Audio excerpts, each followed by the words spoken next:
ನಮಸ್ತೆ ಪ್ರೀತಿ ಸ್ನೇಹಿತರಿಗೆ, ನಮ್ಮ ಗುರು ಯೂಟ್ಯೂಬ್ ಚಾನಲ್ ಇಂದ ಪ್ರೀತಿಪೂರ್ವಕವಾದಂತಹ ಸ್ವಾಗತ. ಬನ್ನಿ ಸ್ನೇಹಿತರಿಗೆ, 10th ಸ್ಟ್ಯಾಂಡರ್ಡ್ ಮ್ಯಾಥಮೆಟಿಕ್ಸ್ ನ ಇಂಟ್ರೊಡಕ್ಷನ್ ಟು ಟ್ರಿಗ್ನಾಮೆಟ್ರಿ ಈ ಲೆಸನ್ ಅನ್ನು ಶುರು ಮಾಡ್ತಾ ಇದ್ದೀನಿ. ಈ ಲೆಸನ್ ಬಹಳ ಅಂದ್ರೆ ಬಹಳ ಈಸಿ ಇರುವಂತ ಲೆಸನ್. ಕೆಲವು ಜನ ವಿದ್ಯಾರ್ಥಿನಿಯರು ಬಹಳ ಟಫ್ ಅಂತ ಅನ್ಕೊಂತಾರೆ. ಯಾವುದೇ ರೀತಿಯ ಕನ್ಫ್ಯೂಷನ್ ಇಟ್ಕೋಬೇಡ್ರಿ. ಈ ವರ್ಷ ಮೊಟ್ಟ ಮೊದಲ ಬಾರಿಗೆ ಟ್ರಿಗ್ನಾಮೆಟ್ರಿ ಅನ್ನುವಂತ ಒಂದು ಕಾನ್ಸೆಪ್ಟ್ ಅಂಡರ್ ನಲ್ಲಿ, ಒಂದು ಲೆಸನ್ ಹೆಡ್ಡಿಂಗ್ ಅಂಡರ್ ನಲ್ಲಿ ಓದ್ತಿರೋದ್ರಿಂದ ನಮಗೆ ಸ್ವಲ್ಪ ಟಫ್ ಅನ್ಸ್ಬೋದು. ಆದ್ರೆ ಇದು ಬಹಳ ಈಸಿ ಇರುವಂತ ಲೆಸನ್. ನಿಮಗೆ ಗೊತ್ತಿರುವಂತ ಪೈಥಾಗೋರಸ್ ಥಿಯರಮ್ ಏನಿದೆ, ಇದರ ಮೇಲೆ ಸಹ ಇದು ಬೇಸ್ ಆಗಿರುವಂತಹ ಲೆಸನ್. ನಿಮಗಿರೋದು ಮುಖ್ಯವಾಗಿ ಪೈಥಾಗೋರಸ್ ಥಿಯರಮ್ ಮೇಲೆ ಬೇಸ್ ಆಗಿರುವಂತಹ ಕಾನ್ಸೆಪ್ಟ್ಸ್ ಈ ಲೆಸನ್ ಅಲ್ಲಿ ಇರೋದು. ಜೊತೆಗೆ ಈ ಲೆಸನ್ ಅನ್ನು ನೀವೀಗ ಶುರು ಮಾಡ್ತಿದ್ದೀರ ಅಂದ್ರೆ ಇವತ್ತಿನ ಎಪಿಸೋಡ್ ಅನ್ನ ಕರೆಕ್ಟ್ ಆಗಿ ಅರ್ಥ ಮಾಡ್ಕೊಳ್ರಿ. ಜೊತೆಗೆ ನಾವು ಮಾಡುವಂತ ಪ್ರತಿಯೊಂದು ಎಪಿಸೋಡ್ ಅನ್ನ ತಪ್ಪದೆ ನೋಡಿ. ನಿಮಗೆ ಇದ್ರ ಹಿಂದೆ ಈ ಲೆಸನ್ ಬಗ್ಗೆ ಎಷ್ಟೇ ಭಯ ಇದ್ರು, ಏನೇ ಬೇಸಿಕ್ಸ್ ಗೊತ್ತಿದ್ರು ಗೊತ್ತಿಲ್ಲದೆ ಇದ್ರು, ನಿಮಗೆ ಅರ್ಥ ಆಗೇ ಆಗುತ್ತೆ. ಆ ಜವಾಬ್ದಾರಿ ನಮ್ದು. ಬನ್ನಿ ಸ್ನೇಹಿತರೆ, ಈಗ ಹೆಚ್ಚು ಇಂಟ್ರೊಡಕ್ಷನ್ ಅನ್ನು ಕೊಡದಂತೆ ಈ ಲೆಸನ್ ಇಂಟ್ರೊಡಕ್ಷನ್ ಅನ್ನೇ ಶುರು ಮಾಡ್ಬಿಡೋಣ. ಮೊದಲಿಗೆ ಈ ಟ್ರಿಗ್ನಾಮೆಟ್ರಿ ಅಂದ್ರೆ ಏನು ಅನ್ನೋದನ್ನ ಅರ್ಥ ಮಾಡ್ಕೊಂಡ್ರೆ, trigonometry is a branch of mathematics that provides the relationship between the sides and angles of a triangle ಅಥವಾ sides and angles of triangles. ನೋಡಿ ಸ್ನೇಹಿತರೆ, ಇದು ಮ್ಯಾಥಮೆಟಿಕ್ಸ್ ನ ಒಂದು ಬ್ರಾಂಚ್. ಇದು ಟ್ರಯಾಂಗಲ್ಗಳ ಸೈಡ್ಸ್ ಮತ್ತು ಆಂಗಲ್ಸ್ ಗಳ ಮಧ್ಯೆ ಇರುವಂತಹ ರಿಲೇಶನ್ಶಿಪ್ ಅನ್ನ ಹೇಳುತ್ತೆ. ಅರ್ಥ ಆಯ್ತಾ? ಈಗ ಟ್ರಯಾಂಗಲ್ಗಳ ಆಂಗಲ್ಗಳು ಅಂದ್ರೆ ಇವೆ. ಓಕೆ, ಇದನ್ನ ಬಿಟ್ಟು ನೀವು ಬೇರೆ ರೀತಿ ಟ್ರಯಾಂಗಲ್ ಸಹ ಹಾಕಬಹುದು. ಓಕೆ, ಈ ಟ್ರಯಾಂಗಲ್ಗಳ ಸೈಡ್ಗಳಿಗೂ ಮತ್ತು ಆಂಗಲ್ಗಳಿಗೂ ಒಂದು ರಿಲೇಶನ್ಶಿಪ್ ಇದೆ. ಅದನ್ನ ಅರ್ಥ ಮಾಡಿಸುವಂತಹ ಬ್ರಾಂಚ್ ಆಫ್ ಮ್ಯಾಥಮೆಟಿಕ್ಸ್ಗೆ ನಾವೇನಂತೀವಿ? ಟ್ರಿಗ್ನಾಮೆಟ್ರಿ ಅಂತೀವಿ. ಅರ್ಥ ಆಯ್ತಾ ಸ್ನೇಹಿತರೆ? ಇದನ್ನ ನೀವು ಇದೇ ಫಸ್ಟ್ ಸಾರಿ ಏನು ಕಲಿತಾ ಇಲ್ಲ. ಸೈಡ್ಸ್ ಮತ್ತು ಆಂಗಲ್ಸ್ ಇರುವಂತ ರಿಲೇಶನ್ಶಿಪ್ ಅನ್ನ ಇದಕ್ಕಿಂತ ಮೊದಲು ಕಲ್ತಿದ್ದೀರಿ. ಹೆಂಗೆ ಅಂದ್ರೆ, ಪೈಥಾಗೋರಸ್ ಥಿಯರಮ್ ಅನ್ನು ನೀವು ಅಪ್ಲೈ ಮಾಡಿದಾಗ ಏನ್ ಮಾಡ್ತಿದ್ರಿ? ರೈಟ್ ಆಂಗಲ್ ಟ್ರಯಾಂಗಲ್ ಇತ್ತಂದ್ರೆ ಅವಾಗ ಹೈಪೋಟೆನ್ಯೂಸ್ ಸ್ಕ್ವಯರ್ ಅಂದ್ರೆ AC square is equal to base square BC square plus perpendicular square AB square ಅಥವಾ AB square plus BC square ಅಂತ ಬರೀತಿದ್ರಿ. ಇದು ಯಾವಾಗ? ರೈಟ್ ಆಂಗಲ್ ಟ್ರಯಾಂಗಲ್ ಇದ್ದಾಗ ಮಾತ್ರ. ನೋಡ್ರಿ, ಆಂಗಲ್ ಮತ್ತು ಸೈಡ್ಸ್ ರಿಲೇಶನ್ಶಿಪ್ ಒಂದು ನೋಡಿರಾ? ಇದೇ ರೀತಿ ಇದು ಒಂದೇ ಅಲ್ಲ. ನೀವು ಇಕ್ವಿಲ್ಯಾಟರಲ್ ಟ್ರಯಾಂಗಲ್ ತಗೊಂಡ್ರೆ ಸೈಡ್ಸ್ ಎಷ್ಟೇ ದೊಡ್ಡವಿದ್ರೂ ಸಹ ಎಲ್ಲಾ ಆಂಗಲ್ಗಳು 60 ಡಿಗ್ರಿನೇ ಇರ್ತವೆ ಅಂತ ನೋಡಿದ್ರಿ. ಹೌದಾ? ಇದು ಸಹ ಸೈಡ್ ಮತ್ತು ಆಂಗಲ್ ಇರುವಂತ ಒಂದು ರಿಲೇಷನ್ ನಾವು ಲೋಯರ್ ಕ್ಲಾಸ್ ನಲ್ಲೇ ಕಲ್ತೀವಿ. ಇದರ ನಂತರ ಐಸೋಸೆಲೆಸ್ ಟ್ರಯಾಂಗಲ್ ಅನ್ನು ಕನ್ಸಿಡರ್ ಮಾಡಿದ್ರೆ, ಐಸೋಸೆಲೆಸ್ ಟ್ರಯಾಂಗಲ್ ಅಂದ್ರೇನು? ಎರಡು ಸೈಡ್ ಮಾತ್ರ ಈಕ್ವಲ್, ಇನ್ನು ಒಂದು ಈಕ್ವಲ್ ಇರಲ್ಲ ಅಂತ ಸೈಡ್. ಈಗ ಈ ಸೈಡ್ ಈಕ್ವಲ್ ಅಂದ್ರೆ ಈಕ್ವಲ್ ಸೈಡ್ಗೆ ಅಪೋಸಿಟ್ ಆಂಗಲ್ ನೋಡ್ರಿ. ಇದನ್ನ ABC ಅಂತ ತಗೊಂಡು AB is equal to AC ಅಂತ ತಗೊಂಡ್ರೆ AB ಗೆ ಅಪೋಸಿಟ್ ಇರುವಂತ ಆಂಗಲ್ ಯಾವುದು? C. ಅರ್ಥ ಆಯ್ತಾ? ಅದೇ ರೀತಿ AC ಗೆ ಅಪೋಸಿಟ್ ಇರೋ ಆಂಗಲ್ ಯಾವುದು? Angle B. ಹಾಗಾಗಿ AB ಗೆ ಅಪೋಸಿಟ್ ಇರುವಂತ angle C is equal to AC ಗೆ ಅಪೋಸಿಟ್ ಇರುವಂತ ಆಂಗಲ್ B. ಇವೆರಡು equal angles opposite to equal sides are equal. ಅರ್ಥ ಆಯ್ತಾ ಸ್ನೇಹಿತರೆ? ಎರಡು ಸೈಡ್ ಈಕ್ವಲ್ ಅಂತ ಕೊಟ್ಬಿಟ್ರು ಅಂದ್ರೆ ಆ ಈಕ್ವಲ್ ಸೈಡ್ ಗೆ ಅಪೋಸಿಟ್ ಇರೋ ಆಂಗಲ್ಸ್ ಸಹ ಈಕ್ವಲ್ ಇರ್ತವೆ ಅಂತ ನೀವು ಲೋಯರ್ ಕ್ಲಾಸ್ ನಲ್ಲಿ ಕಲ್ತೀರಿ. ಇದ್ರ ಜೊತೆಗೆ ಕೇವಲ ಇದಷ್ಟೇ ಅಲ್ಲ, ಅಕಸ್ಮಾತ್ ಅವರೇ ಆಂಗಲ್ಸ್ ಈಕ್ವಲ್ ಅಂತ ಕೊಟ್ಟರು ಅಂದ್ರೆ ಈಕ್ವಲ್ ಆಂಗಲ್ ಗೆ ಅಪೋಸಿಟ್ ಇರೋ ಸೈಡ್ ಸಹ ಈಕ್ವಲ್ ಅಂತ ನಾವು ಹೇಳ್ಬೋದು. ಇದನ್ನೇ ಉಲ್ಟಾ ಹೇಳೋದು. ಅರ್ಥ ಆಯ್ತಾ? ಈ ರೀತಿ ನಾವು ಲೋಯರ್ ಕ್ಲಾಸ್ ಇಂದಾನೆ ಮ್ಯಾಥಮೆಟಿಕ್ಸ್ ನಲ್ಲಿ ಏನು ಸ್ಟಡಿ ಮಾಡ್ತಾ ಇದೀವಿ? Relation between the sides and angles of triangles. ಹೌದಾ? ಇದನ್ನೇ ಇನ್ನೊಂದು ಸ್ವಲ್ಪ ಸಿಸ್ಟಮೆಟಿಕ್ ಆಗಿ ಟ್ರಿಗ್ನಾಮೆಟ್ರಿ ಅನ್ನುವಂತ ಹೆಸರಿನಿಂದ ನಾವು ಸ್ಟಡಿ ಮಾಡ್ತೀವಿ ಅಷ್ಟೇ. What is trigonometry? It is a branch of mathematics that provides relationship between sides and angles of triangles. Have you understood? ಅರ್ಥ ಆಯ್ತಾ? It is used to find out the distances of the stars and planets from the earth and in engineering and in physical sciences. ನೋಡಿ ಸ್ನೇಹಿತರೆ, ಈ point ಏನ್ ಹೇಳುತ್ತಂದ್ರೆ ಟ್ರಿಗ್ನಾಮೆಟ್ರಿಯ use ಏನು, ಇದು ಎಲ್ಲೆಲ್ಲಿ ಬಳಕೆ ಆಗುತ್ತೆ. ಯಾಕಂದ್ರೆ ಯಾವುದನ್ನಾದ್ರೂ ನಾವು ಕಲೀಲಿ, ಅದರ ಬಳಕೆ ಏನು, ಎಲ್ಲಿ ಅದು ಯೂಸ್ ಆಗುತ್ತೆ ಅಂತ ಗೊತ್ತಾದ್ರೆ ಅದ್ರ ವ್ಯಾಲ್ಯೂ ಗೊತ್ತಾಗುತ್ತೆ. ನಾನು PUC ಸೆಕೆಂಡ್ ಇಯರ್ ಸೈನ್ಸ್ ಮಾಡಿದಾಗ ಟ್ರಿಗ್ನಾಮೆಟ್ರಿ ಎದಕ್ಕೆ ಕಲಿಬೇಕು, ಇದು ಎಲ್ಲಿ ಯೂಸ್ ಆಗ್ತತಿ? ಯಾವ್ದಾದ್ರು ಅಂಗಡಿಗೆ ಹೋಗಿ ಅಣ್ಣ ನಾನು 2 ಸೈನ್ ಥೀಟಾ ಕೊಡ್ತೀನಿ, ನೀನು 3 ಕಾಸ್ ಥೀಟಾ ಕೊಡು ಅಂತ ಕೇಳ್ತೀವ? ಇಲ್ಲ. ಹಂಗಿದಾಗ ಇದನ್ನ ಯಾಕೆ ಕಲಿಬೇಕು? ಅದೇ ನಾನು 2 ಟೇಬಲ್ ಕಲ್ತೆ, 2 1 2 2 2 4 ಕಲ್ತೆ, 1 2 3 4 ಕಲ್ತೆ, ಲೈಫ್ನಾಗ ಅದು ಯೂಸ್ ಆಗುತ್ತೆ. ಅದನ್ನ ಬಿಟ್ಟು ಟ್ರಿಗ್ನಾಮೆಟ್ರಿ ಯಾಕೆ ಕಲಿಬೇಕು ಅನ್ನೋಂಥ ಒಂದು ದೊಡ್ಡ ಕ್ವಶನ್ ಬರ್ತಿತ್ತು. ಹಂಗಾಗಿ ನನಗೆ ಕಲಿಯಕ್ಕೆ ಇಂಟ್ರೆಸ್ಟೇ ಬರ್ತಿದ್ದಿಲ್ಲ. ಅದಕ್ಕೋಸ್ಕರ ನಮ್ಮ ಸ್ಟೂಡೆಂಟ್ಸ್ಗೂ ಹಂಗಾಗಬಾರ್ದು ಅನ್ನೋದಕ್ಕೋಸ್ಕರ ಹೇಳ್ತಿದ್ದೀನಿ. ಇದು ಎಲ್ಲೆಲ್ಲಿ ಯೂಸ್ ಆಗುತ್ತೆ ಅಂದ್ರೆ trigonometry it is used to find out the distances of the stars and planets from earth. ನಾವು ಭೂಮಿಯಿಂದ ಸ್ಟಾರ್ಸ್ ನ ಡಿಸ್ಟೆನ್ಸ್ ಮತ್ತು ಪ್ಲಾನೆಟ್ಸ್ ನ ಡಿಸ್ಟೆನ್ಸ್ ಅನ್ನ ಫೈಂಡ್ ಔಟ್ ಮಾಡೋದಕ್ಕೆ ನಾವು ಟ್ರಿಗ್ನೋಮೆಟ್ರಿಯನ್ನು ಯೂಸ್ ಮಾಡಬಹುದು. ಅರ್ಥಾತ್ ಸ್ನೇಹಿತರೆ, ಇದರ ನಂತರ ಇಂಜಿನಿಯರಿಂಗ್ ನಲ್ಲೂ ಇದನ್ನು ಬಳಸ್ತಾರೆ, ಜೊತೆಗೆ ಆಲ್ಮೋಸ್ಟ್ ಆಲ್ ಫಿಸಿಕಲ್ ಸೈನ್ಸಸ್ ನಲ್ಲಿ ಟ್ರಿಗ್ನೋಮೆಟ್ರಿಯನ್ನು ಬಳಸ್ತಾರೆ. It is the importance of trigonometry ಆಯ್ತು, ಜೊತೆಗೆ ಟ್ರಿಗ್ನೋಮೆಟ್ರಿ ಡೆಫಿನಿಷನ್ ಅರ್ಥ ಆಯ್ತು. ಈಗ ಇದು ಯಾವ ರೀತಿ ಡಿರೈವ್ ಆಗಿದೆ ಟ್ರಿಗ್ನೋಮೆಟ್ರಿ ಅನ್ನುವಂಥದ್ದು ಅನ್ನೋದನ್ನ ಅರ್ಥ ಮಾಡ್ಕೊಳ್ಳೋಣ. ಈಗ ಡೆಮೋಕ್ರಸಿ ಅಂದ್ರೆ ಡೆಮೋ ಮತ್ತು ಕ್ರೇಷಿಯಾ ಅನ್ನುವಂಥ ಎರಡು ಶಬ್ದಗಳಿಂದ ಆಗಿದೆ ಅಂತ ನಾವು ಯಾವ ರೀತಿ ಕರಿತೀವಲ್ಲ, ಅದೇ ರೀತಿ ಟ್ರಿಗ್ನೋಮೆಟ್ರಿ ಅಂದ್ರೆ ಯಾವ ರೀತಿ ಆಗಿದೆ ನೋಡ್ರಿ. ಟ್ರಿಗ್ನೋಮೆಟ್ರಿಯಲ್ಲಿ ಟ್ರೈ ಇದೆ, ಗಾನ್ ಇದೆ, ನಂತರ ಮೆಟ್ರಾನ್ ಇದೆ. ಈ ಮೂರು ವರ್ಡ್ಸ್ ಇಂದ ಟ್ರಿಗ್ನೋಮೆಟ್ರಿ ಬಂದಿರೋದು. ಇಲ್ಲಿ ನೋಡ್ಬೋದು ಟ್ರೈ, ಗಾನ್, ನಂತರ ಮೆಟ್ರಿ ಇದೆಯಲ್ಲ. ಮೆಟ್ರಿ ಅಂದ್ರೆ ಕನ್ನಡದಾಗ ಕುತ್ಕೊಂಡಿರೋದು, ಇಲ್ಲಿ ಮೆಟ್ರಾನ್ ಇದೆ. ಓಕೆ, ಈಗ ಟ್ರೈ ಅಂದ್ರೆ 3 ಅಂತ, 3, ಗಾನ್ ಅಂದ್ರೆ ಸೈಡ್ಸ್, ಮೆಟ್ರಾನ್ ಅಂದ್ರೆ ಮೆಜರ್ಮೆಂಟ್. 3 ಸೈಡ್ಸ್ ಮೆಜರ್ಮೆಂಟ್ ಅನ್ನುವಂತಹ ಒಂದು ಬೇಸಿಕ್ ಟರ್ಮ್ಸ್ ಇಂದ ಬಂದಿರೋದು ಇದು ಟ್ರಿಗ್ನೋಮೆಟ್ರಿ. ಇದು ಗ್ರೀಕ್ ಲ್ಯಾಂಗ್ವೇಜ್ ಇಂದ ಬಂದಿರುವಂತಹ ಡಿರೈವೇಶನ್. ಇದು ನಿಮಗೆ ಅರ್ಥ ಆಗಿದೆ ಅನ್ಕೊಂಡಿದ್ದೀನಿ. ಇಲ್ಲಿ ಟ್ರಯಾಂಗಲ್ ನ ಒಂದು ಎಕ್ಸಾಂಪಲ್ ಸಹ ಕೊಟ್ಟಿದ್ದೀನಿ. ಏನಿದು ರೈಟ್ ಟ್ರಯಾಂಗಲ್, ಯಾಕಂದ್ರೆ ಈ ವರ್ಷ ಟ್ರಿಗ್ನೋಮೆಟ್ರಿಯಲ್ಲಿ ನೀವು ಸ್ಟಡಿ ಮಾಡೋದು ಮುಖ್ಯವಾಗಿ ಈ ರೈಟ್ ಆಂಗಲ್ ಟ್ರಯಾಂಗಲ್ ಮೇಲೆ. ಅರ್ಥ ಆಯ್ತಾ ಸ್ನೇಹಿತರೆ? ಈಗ ಟ್ರಿಗ್ನೋಮೆಟ್ರಿ ಅಂದ್ರೆ ಏನು, ಯಾವ ಲ್ಯಾಂಗ್ವೇಜ್ ಇಂದ ಇದು ಡಿರೈವ್ ಆಗಿದೆ, ಯಾವ ವರ್ಡ್ಸ್ ಇಂದ ಇದು ಡಿರೈವ್ ಆಗಿದೆ, ಜೊತೆಗೆ ಇದರ ಯೂಸಸ್ ಏನೇನು ಅನ್ನೋದನ್ನ ನಾವು ಅರ್ಥ ಮಾಡ್ಕೊಂಡಿದ್ದೀವಿ. ಈಗ ಈ ಟ್ರಿಗ್ನೋಮೆಟ್ರಿಯಲ್ಲಿ ಒಂದಿಷ್ಟು ಬೇಸಿಕ್ ಕಾನ್ಸೆಪ್ಟ್ಗಳು ಪದೇ ಪದೇ ರಿಪೀಟ್ ಆಗ್ತವೆ. ಅವುಗಳನ್ನು ನಾವು ಕರೆಕ್ಟಾಗಿ ಅರ್ಥ ಮಾಡ್ಕೊಂಡ್ರೆ ನೀವು ಇದರ ಬೇಸಿಕ್ಸ್ ಇಲ್ಲದೇ ಇದ್ರೂ ಸಹ ಈ ಲೆಸನ್ ಟಫ್ ಅಂತ ಅನ್ಕೊಳಕ್ ಸಾಧ್ಯನೇ ಇಲ್ಲ. ಅಂತ ಬೇಸಿಕ್ಸ್ ಅನ್ನ ಈಗ ಅರ್ಥ ಮಾಡ್ಕೊಳ್ಳೋಣ. ಯಾವಾಗಲಾದ್ರಾಗಿದ್ರೆ ನಾವು ಟ್ರಿಗ್ನೋಮೆಟ್ರಿ ಅನ್ನು ತಗೊಂಡಾಗ ತೀಟಾ ತೀಟಾ ತೀಟಾ ಅಂತಾರೆ. ಇದೇನು ತೀಟಪ್ಪ ತೀಟಾ ಅದು ಅನಿಸುತ್ತೆ. ಹಾಗಾಗಿ ತೀಟಾ ಅಂದ್ರೆ ಏನು ಮೊದಲು ಅರ್ಥ ಮಾಡ್ಕೊಂಡ್ರೆ, ಜೊತೆಗೆ ಟ್ರಿಗ್ನೋಮೆಟ್ರಿ ಅಂದ್ರೆ ಸೈಡ್ಸ್ ಮತ್ತು ಆಂಗಲ್ಸ್ ನ ರೇಷಿಯೋ ಅಂತ ಹೇಳಿದ್ವಿ. ಹಾಗಾಗಿ ಇಲ್ಲಿ ಇಂಪಾರ್ಟೆಂಟ್ ಆಗಿ ನಾವು ಅರ್ಥ ಮಾಡ್ಕೊಳ್ಬೇಕಾಗಿರುವಂತಹ ಆಂಗಲ್ಸ್ ಯಾವ್ಯಾವು ಮತ್ತು ಸೈಡ್ಸ್ಗೆ ಏನೇನು ಹೆಸರಿಂದ ಕರಿತೀವಿ, ಇದನ್ನು ನಾವು ಸರಿಯಾಗಿ ಅರ್ಥ ಮಾಡ್ಕೊಳ್ಬೇಕು. ಬನ್ನಿ, ಮೊದಲಿಗೆ in the triangle ABC right angle at B. ನೋಡ್ರಿ, ಒಂದು ಟ್ರಯಾಂಗಲ್ ನಾವು ಕನ್ಸಿಡರ್ ಮಾಡಿದ್ವಿ ABC ಅಂತ. ನಾನು ಸುಮ್ಮನೆ ಯೂಶುವಲಿ ಬಳಸ್ತೀವಲ್ಲ ಅದಕ್ಕೋಸ್ಕರ ಕೊಟ್ಟಿದ್ದೀನಿ ರೈಟ್ ಆಂಗಲ್ ಅಟ್ B. ಅಂದ್ರೆ ಈ ವರ್ಷ ನಾವು ರೈಟ್ ಆಂಗಲ್ ಟ್ರಯಾಂಗಲ್ ಇವುಗಳ ಮೇಲೇನೆ ಟ್ರಿಗ್ನೋಮೆಟ್ರಿ ನಾವು ಕಂಪ್ಲೀಟ್ ಆಗಿ ಅಪ್ಲೈ ಮಾಡ್ತಾ ಹೋಗ್ತೀವಿ. ಬಹುತೇಕ ಕ್ವಶನ್ಸ್ ರೈಟ್ ಆಂಗಲ್ ಟ್ರಯಾಂಗಲ್ ಮೇಲೆ ಇರುತ್ತೆ ಅಂತ ಹೇಳಿದೆ. ಈಗ ನಂತರ ನೋಡಿ, there will be 2 acute angles. 2 acute angles ಇರ್ತವೆ. Sum of all the angles of triangles ಎಷ್ಟು? ಇಂಟೀರಿಯರ್ ಆಂಗಲ್ಸ್ ಆಫ್ ಟ್ರಯಾಂಗಲ್ ಎಷ್ಟಿರುತ್ತೆ?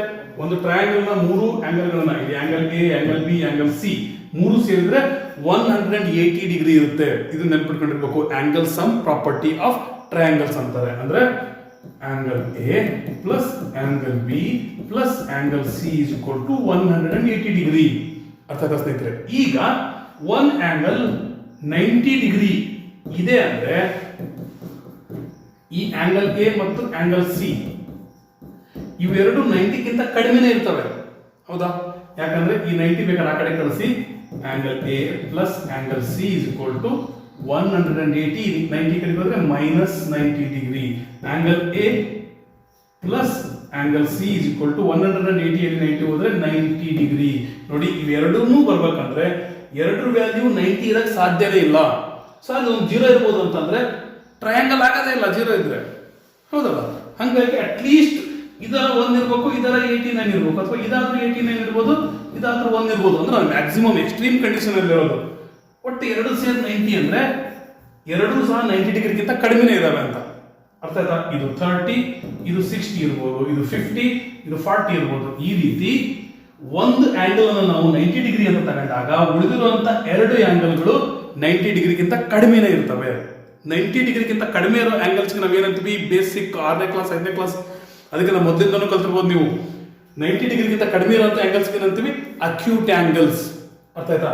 So there will be 2 acute angles. ಒಂದು 90 ಡಿಗ್ರಿ ಇತ್ತಂದ್ರೆ ಎರಡು 90 ಡಿಗ್ರಿಗಿಂತ ಕಡಿಮೆ ಇರುವಂತ ಆಂಗಲ್ಸ್ ಇರ್ತವೆ. One acute angle considered is called theta. ನೋಡಿ ಸ್ನೇಹಿತರೆ, ಈಗ ಒನ್ ಅಕ್ಯೂಟ್ ಆಂಗಲ್. ಈಗ ನಾವು ಎ ಅನ್ನ ಕನ್ಸಿಡರ್ ಮಾಡಿದ್ವಿ ಅಂದ್ರೆ ಇಲ್ಲಿ ನಾವು ಈ ಸಿಂಬಲ್ ಅನ್ನ ಬರಿತೀವಿ. ಇದ್ರ ಮೀನಿಂಗ್ ಏನು? ಥೀಟಾ ಅಂತ. ಅರ್ಥದ? ಇದ್ರ ಮೀನಿಂಗ್ ಏನು? ಥೀಟಾ. ಈ ರೀತಿ ಬರೋದು ಹಾಕೋದಷ್ಟೇ. ಎಷ್ಟು ಯಾವ ಅಕ್ಯೂಟ್ ಆಂಗಲ್ ಅನ್ನು ನಾವು ಕನ್ಸಿಡರ್ ಮಾಡಿದ್ವೋ ಅದನ್ನೇ ನಾವು ತೀಟಾ ಅಂತೀವಿ. ಅರ್ಥ ಆಯ್ತಾ? ಇದನ್ನು ಅಕ್ಯೂಟ್ ಆಂಗಲ್ ಸರ್ ಅಂದ್ರೆ ಅದು ಕನ್ಸಿಡರ್ ಮಾಡಿಲ್ಲ ಅಂದ್ರೆ ತೀಟಾ ಅನ್ನೋಲ್ಲ ಅಷ್ಟೇ. ನಂತರ B C is the side opposite to angle A ಅಥವಾ theta, and then A C is hypotenuse and A B is the side adjacent to angle A. ಇದನ್ನ correct ಆಗಿ ಅರ್ಥ ಮಾಡ್ಕೊಳ್ರಿ. ನೋಡಿ, ಯಾವುದನ್ನ ಕನ್ಸಿಡರ್ ಮಾಡಿರ್ತೀವೋ ಅಕ್ಯೂಟ್ ಆಂಗಲ್ ಅನ್ನ ಅದನ್ನ ನಾವು ತೀಟಾ ಅಂತ ಕನ್ಸಿಡರ್ ಮಾಡಿದ್ರೆ ಇದಕ್ಕೆ ಅಪೋಸಿಟ್ ಇರುವಂತ ಸೈಡ್ ಯಾವುದು ನೋಡ್ರಿ. ಇದನ್ನ ಕನ್ಸಿಡರ್ ಮಾಡಿದ್ರೆ ಇದಕ್ಕೆ ಅಪೋಸಿಟ್, ಇಲ್ಲಿಂದ ಲೈಟ್ ಹಾಕಿದ್ರೆ ಈ ಬಾಡಿ ಮೇಲೆ ಬೀಳ್ತದಲ್ಲ, ಹಂಗಾಗಿ ಇದು ಅಪೋಸಿಟ್ ಸೈಡ್. ಈ ಅಪೋಸಿಟ್ ಸೈಡ್ ಅನ್ನ ಇನ್ನೊಂದು ಹೆಸರನ್ನ ಏನ್ ಕರಿತೀವಿ? ಪರ್ಪೆಂಡಿಕ್ಯುಲರ್ ಅಂತ ಕರಿತೀವಿ. ಅದೇ ರೀತಿ ಈ ರೈಟ್ ಆಂಗಲ್ಗೆ ಅಪೋಸಿಟ್ ಇರುವಂತ ಸೈಡ್ ಏನಂತೀವಿ? ನೀವು ಮೊದಲಿಂದ ಕಲ್ತಿದ್ರಿ ಹೈಪೋಟೆನ್ಯೂಸ್, ಜೊತೆಗೆ ಪರ್ಪೆಂಡಿಕ್ಯುಲರ್ ಕಲ್ತಿರ್ತಾರೆ. ಏನು ಅಪೋಸಿಟ್ ಅಂತ ಬಂತಲ್ಲ, ಇದು ಒಂದು ಹೊಸ ವರ್ಡ್ ಅನ್ಸ್ಬೋದು ಅಷ್ಟೇ. ಈಗ ನಿಮಗೆ ಯಾವ ಆಂಗಲ್ ಅನ್ನ ಅಕ್ಯೂಟ್ ಆಂಗಲ್ ಅಂತ ಕನ್ಸಿಡರ್ ಮಾಡಿರ್ತೀವಿ ಅದಕ್ಕೆ ಅಪೋಸಿಟ್ ಇರುವಂತ ಸೈಡ್ಗೆ ನಾವು ಅಪೋಸಿಟ್ ಸೈಡ್ ಅಥವಾ ಪರ್ಪೆಂಡಿಕ್ಯುಲರ್ ಅಂತ ಯೂಸ್ ಮಾಡ್ತೀವಿ. ಇದು ಗೊತ್ತಿರಬೇಕು. ಇದರ ನಂತರ longest side, side opposite to the 90 degree, it is called as hypotenuse. ಇದು ಸಹ ನಿಮಗೆ ಗೊತ್ತಿದೆ. ಈಗ ಈ ಹೈಪೋಟೆನ್ಯೂಸ್ ಮತ್ತು ಇನ್ನೊಂದು ಯಾವ ಸೈಡ್ ಸೇರ್ಕೊಂಡು ಈ ಆಂಗಲ್ ಆಗಿದೆ ಅಲ್ಲ, ಆ ಆಂಗಲ್ ಆಗಿರುವಂತ ಸೈಡ್, ಈ ಆಂಗಲ್ ಅನ್ನ ಮಾಡಿರುವಂತ ಸೈಡ್ ಹೈಪೋಟೆನ್ಯೂಸ್ ಜೊತೆ ಸೇರ್ಕೊಂಡು ಆಂಗಲ್ ಅನ್ನು ಮಾಡಿರುವಂತ ಸೈಡ್ ಏನಿದೆ ಇದಕ್ಕೆ ಅಡ್ಜಸೆಂಟ್ ಸೈಡ್ ಅಂತೀವಿ ಅಥವಾ ಬೇಸ್ ಅಂತೀವಿ. ಬೇಬಿಗೂ ಬೇಸ್ ಪಸಂದ ಇದೆ, ಬೇಸ್. ಇದು ಪರ್ಪೆಂಡಿಕ್ಯುಲರ್. ಅರ್ಥ? ಇದು ಕ್ಲಿಯರ್ ನೋಡ್ರಿ. ಯಾವ ಆಂಗಲ್ ನಾವು ಕನ್ಸಿಡರ್ ಮಾಡಿದ್ವೋ ಆ ಆಂಗಲ್ ಅನ್ನ ಫಾರ್ಮ್ ಮಾಡಿರುವಂತ ಒಂದ್ ಲೈನು ಹೈಪೋಟೆನಸ್, ಇನ್ನೊಂದು ಲೈನು ಅಡ್ಜಸೆಂಟ್ ಅಥವಾ ಬೇಸ್. ಇದು ನಿಮಗೆ ಅರ್ಥ ಆಗಿತ್ತು ಅಂದ್ರೆ ಈಗ ಆಂಗಲ್ ಸಿ ಕನ್ಸಿಡರ್ ಮಾಡಿದಿರಿ ಅಂತ ಅನ್ಕೊಳ್ರಿ. ಈಗ ರೈಟ್ ಆಂಗಲ್ಗೆ ಅಪೋಸಿಟ್ ಇರುವಂತ ಸೈಡ್ ಹೈಪೋಟೆನಸ್, ಏನು ವ್ಯಾಲ್ಯೂ ಚೇಂಜ್ ಆಗಲ್ಲ, ಆದ್ರೆ ಬೇಸ್ ಮತ್ತು ಅಡ್ಜಸೆಂಟ್ ಚೇಂಜ್ ಆಗ್ತವೆ. ಈಗ ಈ ಆಂಗಲ್ ಏನಿದೆ, ಈ ಆಂಗಲ್ ಅನ್ನ ಫಾರ್ಮ್ ಮಾಡಿರುವಂತ ಲೈನ್ ಯಾವುದು? ಹೈಪೋಟೆನಸ್ ಒಂದು ಲೈನು, ಇನ್ನೊಂದು ಸಿ ಬಿ. ಆಂಗಲ್ ಫಾರ್ಮ್ ಮಾಡಿರುವಂತ ಲೈನ್ ನಾವೇನಂತೀವಿ? ಅಡ್ಜಸೆಂಟ್ ಅಥವಾ ಬೇಸ್. ಸಿ ಅನ್ನ ಕನ್ಸಿಡರ್ ಮಾಡಿದಾಗ, ಸಿ ನೇ ನಾವು ಥೀಟಾ ಅಂತ ಕನ್ಸಿಡರ್ ಮಾಡಿದಾಗ ಅಥವಾ ಅಕ್ಯೂಟ್ ಆಂಗಲ್ ಅಂತ ಕನ್ಸಿಡರ್ ಮಾಡಿದ್ರೆ ಇದು ಬೇಸ್ ಆಯ್ತು ಅಥವಾ ಇದು ಅಡ್ಜಸೆಂಟ್ ಆಯ್ತು. ಇದಕ್ಕೆ ಅಪೋಸಿಟ್ ಇರುವಂತ side A B, it becomes opposite side R perpendicular. ಅರ್ಥ ಆಯ್ತಾ? ಇಷ್ಟು ಬೇಸಿಕ್ ಕಾನ್ಸೆಪ್ಟ್ ನಿಮಗೆ ಮೊದಲು ಕರೆಕ್ಟ್ ಆಗಿ ಅರ್ಥ ಆಗಿರಬೇಕು. ಅವಾಗ ನಮಗೆ ರೇಷಿಯೋಸ್ ಎಲ್ಲ ಅರ್ಥ ಮಾಡ್ಕೊಳ್ಳೋದಕ್ಕೆ ಅನುಕೂಲ ಆಗುತ್ತೆ. ಈಗ ಟ್ರಿಗ್ನೋಮೆಟ್ರಿಕ್ ರೇಷಿಯೋಸ್. ಮೊದಲಿಗೆ ಟ್ರಿಗ್ನೋಮೆಟ್ರಿಕ್ ರೇಷಿಯೋಸ್ ಅಂದ್ರೆ ಏನು? Ratios of sides of right triangle are called trigonometric ratio. Right triangle ನ ಸೈಡ್ಗಳ ರೇಷಿಯೋನೇ ನಾವು ಟ್ರಿಗ್ನೋಮೆಟ್ರಿಕ್ ರೇಷಿಯೋ ಅಂತೀವಿ. ಇಷ್ಟೇ. ಈಗ consider that triangle ABC is right angled at B. Note triangle ABC, right angled at B, and these ratios are always defined with respect to acute angle A or angle C. ಯಾವಾಗಾದ್ರೂ ಆಗಿರಲಿ ರೇಷಿಯೋನ ನಾವು ಯಾವ angle ಮೇಲೆ ಮಾಡ್ತೀವಿ? 90 degree angle ಅನ್ನ consider ಮಾಡಿ ಮಾಡಲ್ಲ, acute angle ಅನ್ನೇ ಕನ್ಸಿಡರ್ ಮಾಡಿ ಮಾಡ್ತೀವಿ. ಸೈನ್ ಎ ಅಥವಾ ಸೈನ್ ಸಿ, ಟ್ಯಾನ್ ಎ ಅಥವಾ ಟ್ಯಾನ್ ಸಿ, ಎರಡರಲ್ಲಿ ಒಂದನ್ನೇ ನಾವು ಕನ್ಸಿಡರ್ ಮಾಡ್ತೀವಿ. ಅಂದ್ರೆ ಅಕ್ಯೂಟ್ ಆಂಗಲ್ ಎರಡರಲ್ಲಿ ಒಂದನ್ನು ಮಾತ್ರ ನಾವು ಇಲ್ಲಿ ಕನ್ಸಿಡರ್ ಮಾಡಿ ಮಾಡ್ತೀವಿ. ನಂತರ if one of the trigonometric ratio of an acute angle is known, then remaining trigonometric ratios of an angle can be easily determined. ನಮಗೆ ಒಂದು ರೇಷಿಯೋ ಗೊತ್ತಿದೆ ಅಂದ್ರೆ, ನಮಗೆ ಸೈನ್ ಥೀಟಾ ಕೊಟ್ಟಿದ್ರು ಅಂದ್ರೆ ನಾವು ಉಳಿದವೆಲ್ಲವನ್ನು ಫೈಂಡ್ ಔಟ್ ಮಾಡ್ಬೋದು. ಕಾಸ್ ಥೀಟಾ ಕೊಟ್ಟಿದ್ರು ಅಂದ್ರೆ ಉಳಿದವೆಲ್ಲವನ್ನು ಫೈಂಡ್ ಔಟ್ ಮಾಡ್ಬೋದು. ಅಂದ್ರೆ ಒಂದು ರೇಷಿಯೋವನ್ನು ಕೊಟ್ಟಿದ್ರೆ ಎಲ್ಲಾ ರೇಷಿಯೋಗಳನ್ನು ನಾವು ಫೈಂಡ್ ಔಟ್ ಮಾಡ್ಬೋದು. ಹೇಗೆ ಅಂತ ನಾವು ಮುಂದಿನ ಸ್ಲೈಡ್ಗಳಲ್ಲಿ ಅರ್ಥ ಮಾಡ್ಕೊಂತೀವಿ ಅಥವಾ ಕ್ವಶನ್ಸ್ ಅನ್ನ ಸಾಲ್ವ್ ಮಾಡ್ತಾ ಹೋಗ್ತೀವಲ್ಲ, ಅಲ್ಲಿ ನಮಗೆ ಅರ್ಥ ಆಗೇ ಆಗುತ್ತೆ. ಆದ್ರೆ ಒಂದು ಏನ್ ನೆನ್ಪಿಟ್ಕೊಳ್ರಿ, ಒಂದು ರೇಷಿಯೋ ಗೊತ್ತಿದ್ರೆ ಸಾಕು, ಎಲ್ಲಾ ರೇಷಿಯೋಗಳನ್ನು ನಾವು ಫೈಂಡ್ ಔಟ್ ಮಾಡಬಹುದು. ನಿಮಗೆ ಸೈನ್ ಎ ಕೊಟ್ಟಿದ್ರು ಅಂದ್ರೆ ನೀವು cos A, tan A, cot A, ಈ ರೀತಿ ಎಲ್ಲವನ್ನು ಸಹ ನೀವು ಫೈಂಡ್ ಔಟ್ ಮಾಡಬಹುದು. ಇಷ್ಟು ಈ ಪಾಯಿಂಟ್ ಅನ್ನ ಮೀನಿಂಗ್. ಇದರ ನಂತರ how to identify the sides. Identify the angle with respect to which trigonometric ratios have to be calculated. ನಾವು ಫಸ್ಟ್ ಏನ್ ಮಾಡಬೇಕು, ಯಾವ ಆಂಗಲ್, ಯಾವ ಅಕ್ಯೂಟ್ ಆಂಗಲ್ ಅನ್ನು ನಾವು ಥೀಟಾ ಅಂತ ಕನ್ಸಿಡರ್ ಮಾಡಿದ್ವಿ ಅದನ್ನ ಐಡೆಂಟಿಫೈ ಮಾಡಬೇಕು. ಮೊದಲು ಅವರು ಕಾಸ್ ಸಿ ಅಂತ ಕೊಟ್ಟಿದ್ರೆ ಇದನ್ನ ಥೀಟಾ ಅಂತ ಕನ್ಸಿಡರ್ ಮಾಡಬೇಕು. ಅವಾಗ ನಿಮಗೆ ಏನ್ ಗೊತ್ತಾಗುತ್ತೆ, ಇದು ಬೇಸ್, ಇದು ಪರ್ಪೆಂಡಿಕ್ಯುಲರ್ ಅಂತ ಗೊತ್ತಾಗುತ್ತೆ. ಅಥವಾ ಅವರು ಸೈನ್ ಎ ಅಥವಾ ಕಾಸ್ ಎ ಅಂತ ಕೊಟ್ಟಿದ್ರೆ ಅವಾಗ ಇದು ಬೇಸ್ ಆಗುತ್ತೆ, ಇದು ಪರ್ಪೆಂಡಿಕ್ಯುಲರ್ ಆಗುತ್ತೆ. ಇದನ್ನ ಡಿಟರ್ಮಿನ್ ಮಾಡೋದು, ಇದನ್ನ ಅರ್ಥ ಮಾಡ್ಕೊಳ್ಳೋದು ಬಹಳ ಇಂಪಾರ್ಟೆಂಟ್. ಇಷ್ಟು ಅರ್ಥ ಆತಂದ್ರೆ ಫಸ್ಟ್ ಎಕ್ಸರ್ಸೈಸ್ ನಲ್ಲಿರುವಂತ ಎಲ್ಲಾ ಕ್ವಶನ್ಸ್ ನೀವು ಬೇಗ ಸಾಲ್ವ್ ಮಾಡ್ಕೊಂಡು ಹೋಗ್ಬಿಡ್ತೀರಿ. ನಂತರ sides are always labelled with respect to theta being considered. ಅದ್ರ ಮೇಲೆ ನಾವು ಸೈಡ್ಸ್ ನಾವು ಕನ್ಸಿಡರ್ ಮಾಡೋದು. ಇದರ ನಂತರ considered acute angle is called theta. Already ಹೇಳಿದೀನಿ, ಯಾವ ಅಕ್ಯೂಟ್ ಆಂಗಲ್ ಅನ್ನು ಕನ್ಸಿಡರ್ ಮಾಡ್ತೀವಿ ಅದನ್ನ ನಾವು ಥೀಟಾ ಅಂತ ಅಂತೀವಿ. ನಂತರ side that faces the opposite to acute angle, acute angle opposite ಇರೋ ಸೈಡ್ ಅನ್ನ ಅಪೋಸಿಟ್ ಸೈಡ್ ಅಥವಾ ಪರ್ಪೆಂಡಿಕ್ಯುಲರ್ ಅಂತೀವಿ. ಪರ್ಪೆಂಡಿಕ್ಯುಲರ್ ಸಹ ಬಹಳ ಇಂಪಾರ್ಟೆಂಟ್ ಆಗಿ ನೆನಪಿಟ್ಕೊಳ್ರಿ. ಇದಕ್ಕೆ ಯಾವುದು, B C will be perpendicular. Then side that is a part of acute angle. ಈ acute angle ಅನ್ನು ಫಾರ್ಮ್ ಮಾಡಿರೋ ಪಾರ್ಟ್ ಯಾವುದು, A B. It is adjacent or base. A B ನೋಡ್ರಿ, ಅದನ್ನೇ ಬರ್ತಿದ್ದೀನಿ. ಇದರ ನಂತರ side that is opposite to the right angle is called hypotenuse. Right angle ಗೆ ಅಪೋಸಿಟ್ ಇರುವಂತ ಸೈಡ್ ಗೆ ಹೈಪೋಟೆನ್ಯೂಸ್ ಅಂತೀವಿ. ಇಲ್ಲಿ ಎ ಸಿ. ಇದರ ನಂತರ ಕ್ವಶನ್, ನಿಮಗೆ ಬೇಗ ನೀವು ಈ ಕ್ವಶನ್ ಅನ್ನ ಅರ್ಥ ಮಾಡ್ಕೊಂಡು ಆನ್ಸರ್ ಅನ್ನ ಕಾಮೆಂಟ್ ಬಾಕ್ಸ್ ನಲ್ಲಿ ಹಾಕಿ. ಏನಂದ್ರೆ consider angle C as theta, name the sides with respect to it. ನೋಡಿ, ನಿಮ್ಮ ಪರ್ಫೆಕ್ಷನ್ ಅನ್ನ ಇಲ್ಲೇ ನೀವು ಚೆಕ್ ಮಾಡ್ಕೊಂಡ್ಬಿಡ್ಬೇಕು. ಯಾಕಂದ್ರೆ ನಿಮ್ಮ ಟೀಚರ್ಸ್ ನಿಮ್ಮ ಪರ್ಫೆಕ್ಷನ್ ಅನ್ನ ಚೆಕ್ ಮಾಡಬೇಕು ಅಂದ್ರೆ ಅವಾಗ ಮಾರ್ಕ್ಸ್ ಕಡಿಮೆ ಆಗ್ತವೆ ಎಕ್ಸಾಮಿನೇಷನ್ ಅಲ್ಲಿ ಹೋದಾಗ. ಅದಕ್ಕೆ ಇಷ್ಟಿಷ್ಟು ಕಲಿತ ತಕ್ಷಣ ಇದೇನು ಕ್ವಶನ್ ಕೊಟ್ಟಿರ್ತಾನೋ ಅದನ್ನೇ ಕಾಮೆಂಟ್ ಬಾಕ್ಸ್ ನಲ್ಲಿ ಹಾಕಿ ಚೆನ್ನಾಗಿ ಕಲಿತೀರಿ. ಪರ್ಫೆಕ್ಷನ್ ಬಹಳ ಚೆನ್ನಾಗಿರುತ್ತೆ. ಈಗ ನೋಡಿ, ನಾನೀಗ ಆಂಗಲ್ ಎ ಅನ್ನ ಥೀಟಾ ಅಂತ ಕನ್ಸಿಡರ್ ಮಾಡಿದ್ದೀನಿ. ನಿಮಗೆ ಈಗ ಕೊಟ್ಟಿರೋ ಕ್ವಶನ್ ಏನಂದ್ರೆ ಆಂಗಲ್ ಸಿ ಅನ್ನ ಥೀಟಾ ಅಂತ ಕನ್ಸಿಡರ್ ಮಾಡಿ. ಅವಾಗ ಅಪೋಸಿಟ್ ಯಾವ್ದಾಗುತ್ತೆ, ಬೇಸ್ ಯಾವ್ದಾಗುತ್ತೆ, ನಾನು ಯಾವ ರೀತಿ ಬರುತ್ತೀನಲ್ಲ ಇವೆಲ್ಲವನ್ನು ಸಹ ನೀವು ಆನ್ಸರ್ ಮಾಡಿ. ಹೈಪೋಟೆನ್ಯೂಸ್ ಯಾವ್ದಾಗುತ್ತೆ ಈ ಮೂರನ್ನು ನೀವು ಕಾಮೆಂಟ್ ಬಾಕ್ಸ್ ನಲ್ಲಿ ಹಾಕಿ. ಇದಿಷ್ಟು ಅರ್ಥ ಇದೆ. ಇದರ ನಂತರ ನೆಕ್ಸ್ಟ್ ಟ್ರಿಗ್ನೋಮೆಟ್ರಿಕ್ ರೇಷಿಯೋಸ್. ಇದನ್ನ ಇನ್ನೂ ಸುಲಭವಾಗಿ ಹೇಗೆ ಅರ್ಥ ಮಾಡ್ಕೊಳ್ಬೇಕಂತ ಹೇಳ್ತಿದ್ದೀವಿ. ಮೊದಲಿಗೆ ಸೈನ್ ಥೀಟಾ ಅಂದ್ರೆ ಏನು, ಈ ರೇಷಿಯೋಸ್ ವ್ಯಾಲ್ಯೂಸ್ ನಾವು ನೆನ್ಪಿಟ್ಕೊಳ್ಳೋದು ಬಹಳ ಅಂದ್ರೆ ಬಹಳ ಮುಖ್ಯ.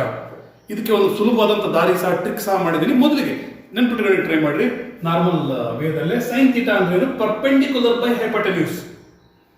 ಇಲ್ಲಿ ಪರ್ಪೆಂಡಿಕ್ಯುಲರ್ ಯಾವ್ದಾಗುತ್ತೆ, ಎ ಅನ್ನ ನಾವು ಥೀಟಾ ಅಂತ ತಗೊಂಡಾಗ B C, hypotenuse A C. Sine theta ಅಂದ್ರೆ ಪರ್ಪೆಂಡಿಕ್ಯುಲರ್ ಬೈ ಹೈಪೋಟೆನ್ಯೂಸ್. ಇಷ್ಟು ನೆನ್ಪಿಟ್ಕೊಂಡ್ರೆ ಮುಗೀತು. ಕಾಸ್ ಥೀಟಾ ಅಂದ್ರೆ base by hypotenuse, A B by A C. ಅರ್ಥ ಆಯ್ತಾ? ಇದ್ರ ನಂತರ tan theta is equal to perpendicular by base, perpendicular divided by base ಅಂದ್ರೆ perpendicular BC divided by AB. ಇದರ ನಂತರ ಈಗ ನೋಡಿ, ಇಲ್ಲಿರೋದನ್ನ ಒಂದಿಷ್ಟು ಜನ ಸ್ಟೂಡೆಂಟ್ಸ್ ಕನ್ಫ್ಯೂಸ್ ಮಾಡ್ಕೊಂಡಿರ್ತಾರೆ. ನಾನು ಇಲ್ಲಿ ಬಳಸ್ತಿರೋಂಥ ಈ ಸಾಫ್ಟ್ವೇರ್ ನಲ್ಲಿ ಇದನ್ನ ನ್ಯೂಮರೇಟರ್ ಡಿವೈಡೆಡ್ ಬೈ ಡಿನಾಮಿನೇಟರ್ ಈ ರೀತಿ ಬರೆಯೋದಕ್ಕೆ ಆಪ್ಷನ್ ನನಗಿನ್ನು ಗೊತ್ತಾಗಿಲ್ಲ. ಹಂಗಾಗಿ ನಾನು ಈ ರೀತಿ ಬರೆದಿದ್ದೀನಿ. ನೀವು ಬರಿಬೇಕಾದ್ರೆ ಹಿಂಗೆ ಬರೀರಿ. ಇದನ್ನು ಸಹ B by H is equal to ಇದು AB by AC. ಇಲ್ಲಿ ಸಹ tan theta ಅಂದ್ರೆ perpendicular by base is equal to AC by AB. ಹಿಂಗೆ ಬರೀರಿ. ಅರ್ಥ ಆಯ್ತಾ? ಇದೇ ರೀತಿ ಈ ಕಡೆಗೂ ಅಪ್ಲೈ ಆಗುತ್ತೆ. ಈಗ sin theta, cos theta, tan theta ಮುಗಿತು. ಇದರ ನಂತರ cosec theta ಅಥವಾ cosecant theta, hypotenuse by perpendicular, hypotenuse AC, perpendicular BC. ನಂತರ secant theta, hypotenuse by base AC, base AB, AC divided by AB. ಕೊನೆಯದಾಗಿ cot theta, base divided by perpendicular, base AB divided by perpendicular BC. ಈಗ ಇವು ನೆನ್ಪಿಟ್ಕೊಳ್ಳೋಕೆ ಏನಾದರೂ trick ಇದೆ ಅಂದ್ರೆ, ಪುಟ್ಟನ ಬಾಯಿ ಪೆಟ್ಟಾಗಿ ಹುಚ್ಚೆಚ್ಚಾಗಿ ಬಿಟ್ಟೋದು. ಇಷ್ಟು ನೆನ್ಪಿಟ್ಕೊಂಡ್ರೆ ಮುಗಿತು. ನಿಮಗೆ ಎಲ್ಲಾ ರೇಷಿಯೋಸ್ ನೆನ್ಪಿರ್ತವೆ. ಪುಟ್ಟ ಅಂದ್ರೆ ಪಿ, ಬಾಯಿಗೆ ಬಿ, ಪೆಟ್ಟಾಗಿ, ಮತ್ತೆ ಪಿ ಇಂದ ಶುರುವಾಗುತ್ತೆ. ಹುಚ್ಚ್ ಹೆಚ್ಚಿಂದ, ಹೆಚ್ಚಾಗೋದು ಸಹ ಹೆಚ್ಚಿಂದ, ಬಿಟ್ಟೋತು ಬಿ. ನೋಡ್ರಿ, ಪರ್ಪೆಂಡಿಕ್ಯುಲರ್ ಬೈ ಹೈಪೋಟೆನ್ಯೂಸ್ ಯಾವ್ದು, ಪರ್ಪೆಂಡಿಕ್ಯುಲರ್ ಬೈ ಹೈಪೋಟೆನ್ಯೂಸ್ ಇದು ಸೈನ್ ಥೀಟಾ. ಇಲ್ಲಿ ನೀವು ಮೇಲ್ಗಡೆ ಸೈನ್ ಅಂತ ಬರ್ಕೊಂಡ್ರೆ ಮುಗೀತು.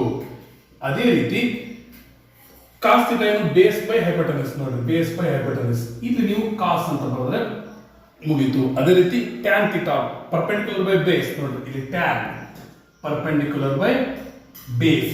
ಅದೇ ರೀತಿ ಕಾಟ್ ಥೀಟಾ ನೋಡ್ರಿ, ಬೇಸ್ ಬೈ ಪರ್ಪೆಂಡಿಕ್ಯುಲರ್. ಇಲ್ಲಿ ನೀವು ಕಾಟ್ ಅಂತ ಬರೆದ್ರೆ ಮುಗೀತು. ನಂತರ ಹೈಪೋಟೆನ್ಯೂಸ್ ಬೈ ಬೇಸ್ ಯಾವುದು, ಸೀಕೆಂಟ್ ಥೀಟಾ. ಇಲ್ಲಿ ನೀವು ಸೀಕೆಂಟ್ ಅಂತ ಬರೆದ್ರೆ ಮುಗಿತು. ಉಳಿದದ್ದು ಕೋಸಿಕೆಂಟ್. ಈ ಕಡೆ ಕೋಸಿಕೆಂಟ್ ನೋಡ್ರಿ. Cosecant hypotenuse by perpendicular, hypotenuse by perpendicular. ಅರ್ಥ ಆಯ್ತಾ?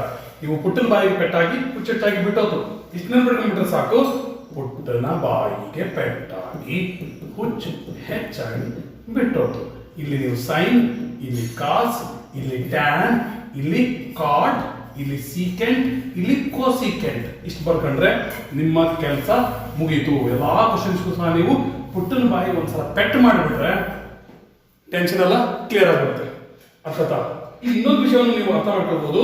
ಸೈನ್ ಥೀಟಾ ಮತ್ತು ಕೋಸಿಕೆಂಟ್ ಥೀಟಾ ನೋಡ್ರಿ. ಸೈನ್ ಥೀಟಾಗೆ p/h ಇದ್ರೆ ಕೋಸಿಕೆಂಟ್ ಥೀಟಾಗೆ h/p. ಅಂದ್ರೆ ಇದರ ಸೈನ್ ಥೀಟಾದ ನ್ಯೂಮರೇಟರ್ ಕೋಸಿಕೆಂಟ್ ಥೀಟಾಗೆ ಡಿನಾಮಿನೇಟರ್ ನಲ್ಲಿ ಬಂತು.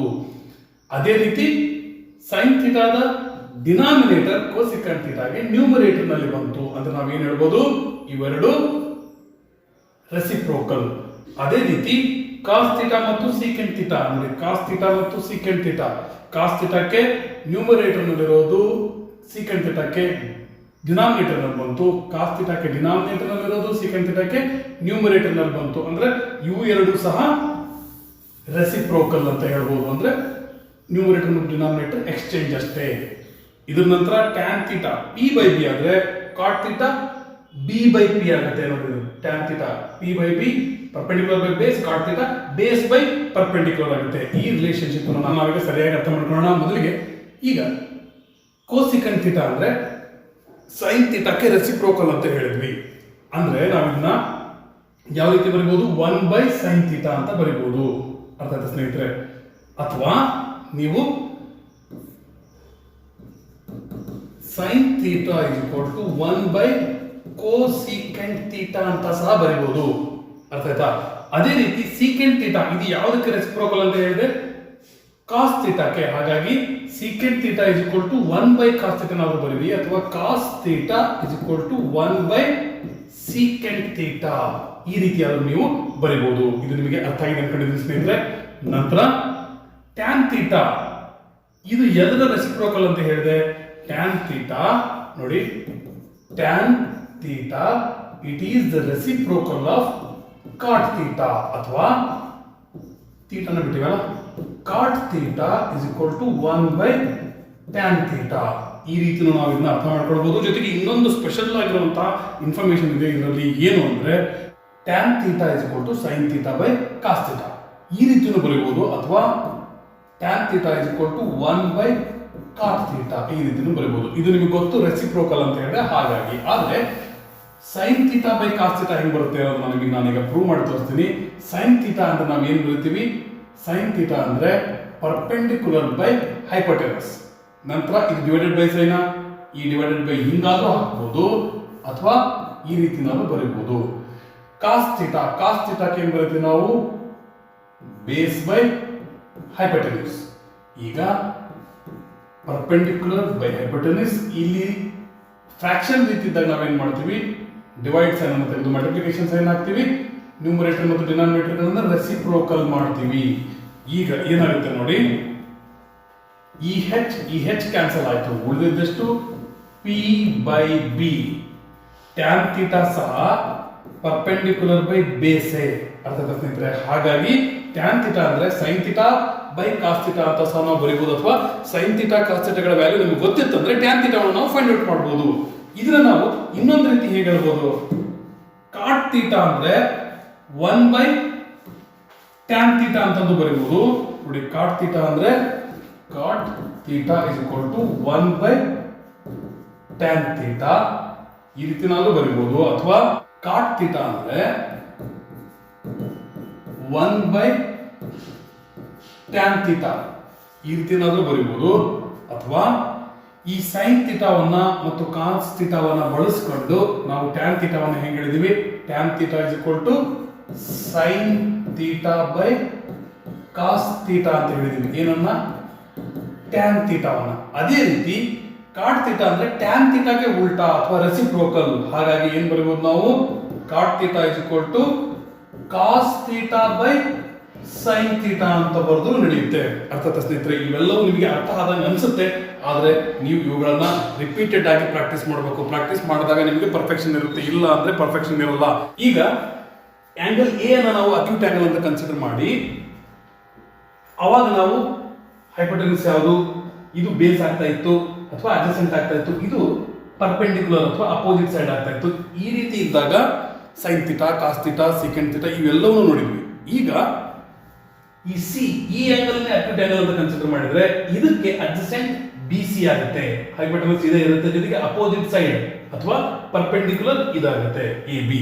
ಈ ರೀತಿ ಮಾಡ್ಕೊಂಡು ಸಹ ನಾವು ಸೈನ್ ಥೀಟಾ, ಕಾಸ್ ಥೀಟಾ ಅಂದ್ರೆ sine C, cos C, tan C, cosecant C, secant C, cot T, ಈ ರೀತಿ ನಾವು ಮಾಡೋದನ್ನ ಪ್ರಾಕ್ಟೀಸ್ ಮಾಡಬೇಕು. ಅದಕ್ಕೋಸ್ಕರ ಇದನ್ನ ಹಾಕಿದ್ದೀನಿ. ನೀವು ಬರೆದುಕೊಳ್ರಿ, ಬರೆದುಕೊಂಡ್ಮೇಲೆ ಅದನ್ನ ರಿಪೀಟೆಡ್ ಆಗಿ ಪ್ರಾಕ್ಟೀಸ್ ಮಾಡಿ. ಒಂದಿಷ್ಟು ಕ್ವಶನ್ಸ್ ಅನ್ನ ಕೊಡ್ತಾ ಇದ್ದೀನಿ, ಆ ಎಲ್ಲ ಕ್ವಶನ್ಸ್ ನೀವು ಪ್ರಾಕ್ಟೀಸ್ ಮಾಡಿದ್ರೆ ನಿಮಗೆ ಗೊತ್ತಾಗುತ್ತೆ. ಈಗ sine C, cos C, tan C, cosecant C ಮತ್ತು ಸೀಕೆಂಟ್ ಸಿ ಮತ್ತು ಕಾಟ್ ಸಿ, ನಾವು ಈ ಸಿ ಆಂಗಲ್ ಅನ್ನು ನಾವು ಅಕ್ಯೂಟ್ ಆಂಗಲ್ ಅಂತ ಕನ್ಸಿಡರ್ ಮಾಡಿದ್ರೆ ಇದನ್ನ ಥೀಟಾ ಅಂತೀವ. ಇದನ್ನ ಥೀಟಾ ಅನ್ಕೊಂಡಾಗ ಇದು ಹೈಪೋಟೆನಸ್, ಇದು ಬೇಸ್ ಅಥವಾ ಅಡ್ಜಸೆಂಟ್. ಅಪೋಸಿಟ್ ಇರೋದು ಅಪೋಸಿಟ್ ಅಥವಾ ಪರ್ಪೆಂಡಿಕ್ಯುಲರ್ ಅಂತ ಕನ್ಸಿಡರ್ ಮಾಡಿದಾಗ ಸೈನ್ ಥೀಟಾ ವ್ಯಾಲ್ಯೂ ಏನಾಗುತ್ತೆ, perpendicular divided by hypotenuse, A B by A C ಆಗುತ್ತೆ. ಅದೇ ಕಾಸ್ ಥೀಟಾ ಅಂದ್ರೆ base by hypotenuse, B C by A C, B C by A C. ಈ ರೀತಿ ಇವೆಲ್ಲವನ್ನು ಸಹ ನೀವು ಕಂಪೇರ್ ಮಾಡಿ ಮಾಡಿ ಸ್ಟಡಿ ಮಾಡಿ. ನಂತರ ಟ್ಯಾನ್ ಥೀಟಾ ಅಂದ್ರೆ ಪರ್ಪೆಂಡಿಕ್ಯುಲರ್ ಬೈ ಬೇಸ್, ಪರ್ಪೆಂಡಿಕ್ಯುಲರ್ ಇದು ಆಗುತ್ತೆ A B, base B C ಆಗುತ್ತೆ ನೋಡಿ, A B by B C. Cosecant theta hypotenuse by perpendicular, hypotenuse by perpendicular ಇದು ಆಯ್ತು. ಯಾಕಂದ್ರೆ ಈ ಆಂಗಲ್ ತಗೊಂಡಾಗ A C by A B. ನಂತರ secant theta hypotenuse by base, hypotenuse ಮತ್ತು ಬೇಸ್ ಇದು A C by B C. ನಂತರ cot theta base by perpendicular ನೋಡಿ, ಟ್ಯಾನ್ ಥೀಟಾಕ್ಕೆ ಉಲ್ಟಾ, base B C, perpendicular A B. ಸ್ನೇಹಿತರೆ, ಇವತ್ತಿನ ಎಪಿಸೋಡ್ ನಲ್ಲಿ ಟ್ರಿಗ್ನೋಮೆಟ್ರಿ ಅಂದ್ರೇನು, ಜೊತೆಗೆ ಟ್ರಿಗ್ನೋಮೆಟ್ರಿಕ್ ರೇಷಿಯೋಸ್ ಅಂದ್ರೆ ಏನು ಅನ್ನೋದನ್ನ ಸರಿಯಾಗಿ ಅರ್ಥ ಮಾಡ್ಕೊಂಡಿದ್ದೀವಿ. ಮುಂದಿನ ಎಪಿಸೋಡ್ ನಲ್ಲಿ ನಾವು ಎಕ್ಸರ್ಸೈಸ್ ಅನ್ನು ಶುರು ಮಾಡೋಣ. ಇಲ್ಲಿವರೆಗೂ ನೋಡಿದ್ದಕ್ಕೆ ಧನ್ಯವಾದಗಳು. ನಿಮ್ಮ ಪ್ರಯತ್ನ ನಿಮ್ಗೆ ಇಷ್ಟ ಆದರೆ ದಯವಿಟ್ಟು ಲೈಕ್ ಮಾಡಿ. ಹೆಚ್ಚು ಜನಕ್ಕೆ ನಮ್ಮ ಚಾನಲ್ನ ವಿಡಿಯೋದ ಲಿಂಕ್ ಗಳನ್ನು ನಿಮ್ಮ ಪಾಸಿಟಿವ್ ಒಪಿನಿಯನ್ ಶೇರ್ ಮಾಡಿ. Take care, be happy, all the best. ಟ್ರಿಗ್ನೋಮೆಟ್ರಿನ ಬಹಳ ಅಂದ್ರೆ ಬಹಳ ಸುಲಭವಾಗಿ ಸಾಲ್ವ್ ಮಾಡ್ಕೊಂತ ಹೋಗೋಣ. ಬಾಯ್.